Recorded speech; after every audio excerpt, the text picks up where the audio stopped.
Sebelum memberlakukan pengetatan PPKM Mikro, Wakil Wali Kota Palembang Fitrianti Agustinda meninjau posko PPKM Mikro di Kelurahan 3 dan 4 Ulu pada Kamis pagi yang lalu.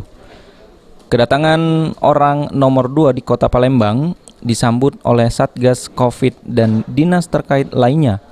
Fitrianti Agustinda memeriksa langsung penerapan protokol kesehatan, mulai fasilitas tempat cuci tangan hingga APD yang digunakan Satgas COVID-19 untuk menangani pasien COVID. Dalam kesempatan tersebut, Fitrianti Agustinda juga mensosialisasikan pengetatan PPKM Mikro kepada warga dan menghimbau kepada petugas khususnya Satgas COVID di tingkat kelurahan untuk melakukan sosialisasi kepada masyarakat sehingga warga yang terpapar COVID-19 bisa segera dilakukan isolasi.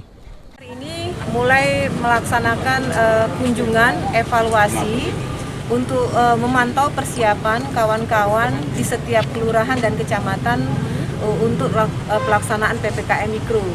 Karena sesuai dengan arahan dari Mendagri dan juga sesuai dengan arahan dari Wali Kota selaku Ketua Gugus Tugas, posko-posko yang telah berdiri sejak 2 bulan lamanya di setiap kecamatan dan setiap kelurahan itu harus betul-betul bisa berfungsi untuk dalam arti memanfaatkan posko ini setiap masyarakat yang mungkin mengalami gejala atau juga persoalan di tengah lingkungannya.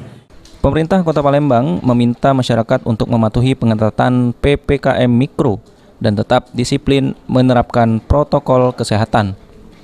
Abidin Riwanto, PAL TV.